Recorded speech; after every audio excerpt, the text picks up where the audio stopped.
Ya, orang bilang Ustaz Adi kaya, dia salah. Salah dia. Saya itu sangat kaya. Saya pulang dari Tasik tuh sering merenung, kadang nangis. Anda bayangkan, datang kita malam-malam, ba'da Isya, ternyata masyarakat kurang lebih 30 ribuan sudah nunggu. Masih hujan tuh Pak, pakai jas hujan, pakai payung. Ternyata Pak Wali bilang nunggu dari siang.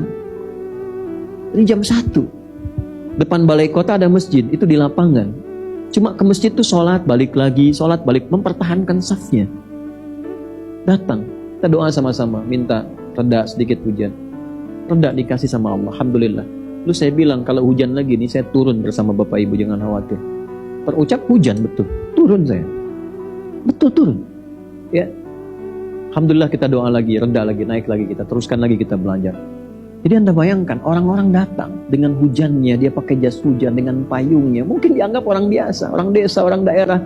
Tapi di hadapan Allah penting. Saya katakan, jangan sampai ustadznya datang cari dunia.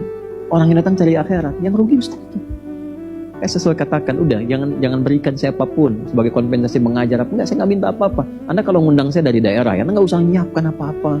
Jangan sampai iuran, ini ustadz berapa bayar. Nggak ada itu. Nggak pernah minta saya. Saya nggak pernah minta dan tidak harus Anda menyiapkan itu. Datang ya saya datang. Saya minta, saya punya Allah. Ya, orang bilang Ustaz Adi kaya, dia salah. Salah dia. Saya itu sangat kaya. Sangat kaya. Karena saya punya Allah. Anda terserah Anda punya perusahaan berapa, terserah, saya punya Allah. Saya minta Allah kasih kok. Saya minta Allah kasih. Saya minta tuh Allah kasih Pak, Bu. Nggak ada peci, Allah kasih, kirimkan. Ini jas juga Allah kasih. Baju Allah kasih.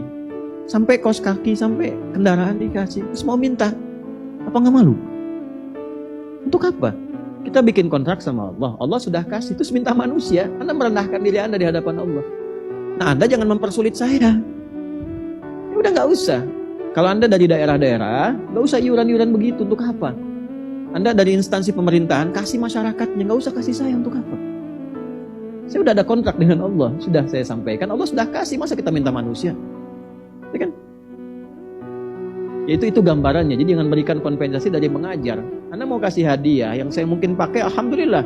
Saya nggak pakai, saya terima, saya kasih orang. Ya, itu poinnya. Tapi agama sudah, ngajar sudah. Jadi mohon ya. Saya itu kalau nggak sempat datang, bukan karena nggak pilih-pilih tempat, bukan. Karena jadwal disusun, sehari masuk 300 permintaan. Setahun 365, kita kan mesti atur. Saya di rumah dengan keluarga cuma 2 jam, 22 jamnya di luar dengan Anda. Istri, anak-anak begitu mengerti, walaupun sampai rumah masih ada yang ngetok juga. Ya kan? Ya kan? Jadi saya nggak minta apa-apa, alhamdulillah. Dan Allah sudah cukupkan. Hidup sudah, tempat ada, wakaf ya, tidur di karpet sama. Apa Anda kira saya tidur di kasur empuk? Saya tidur di kursi, kadang tidur di karpet. Anda kalau bertamu ke kantor itu tempat yang Anda injak, terus kadang saya tiduri. Gitu. Sekarang mungkin nggak datang lagi. Jadi nggak penting semua itu. Kenali Allah. Kalau sudah punya Allah tuh sudah nggak ada keluhan buat manusia. Kenapa mesti mengeluh? Cuma disuruh hidup kok. Mikirnya kejauhan. Allah itu suruh kita mengerjakan yang sekarang. Silahkan rencanakan yang esok. Anda yang belum ada udah dipikirin. Capek. Kalau proyek ini jadi, dapat kita 100 miliar. Proyeknya belum dimulai udah dipikirin 100 miliarnya. Itu yang sering bikin pusing tuh itu. Udah aja kerjain yang sekarang, rencanakan yang ke depan. Faidha faraghta, sabda itu tawakal. Terus dihitung yang nggak ada, bikin stres, bikin macam-macam ini dan itu. Minjem dengan harapan diganti yang ini. Belum dimulai proyeknya, tendernya belum dimulai. Untuk apa? Kita bikin capek sendiri. Nah ini, naikkan levelnya begini. Kalau sudah levelnya naik, dari kecil tuh jawabannya indah. Tiba-tiba mata nggak lihat. Setelah dewasa, setelah balik, setelah beraktivitas, bekerja, ketemu sosok seorang nabi. Tiba-tiba dapat berita dari Allah. Ditanya, kamu kapan butanya? Oleh Nabi tanya, dari sejak kecil dapat berita dari Allah. Dari sejak kecil itu jaminanmu sudah surga. Kira-kira kalau dapat kalimat itu, kita menjadi lebih semangat atau abai? Lebih semangat. Sejak peristiwa itulah ibadahnya meningkat. Dan setiap apa yang bisa dikerjakan, tidak boleh ada orang yang lebih dulu mengerjakannya. Abdullah bin Abi Maktum, sejak saat itu ditingkatkan takwanya.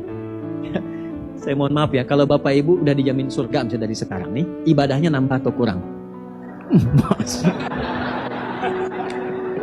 Gak yakin saya. Gak yakin saya.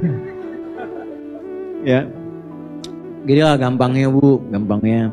Nanti ada pengajian Ustaz Adi bulan depan di masjid ini Tandur Tanah Kusir. Setiap yang datang dapat 1 juta.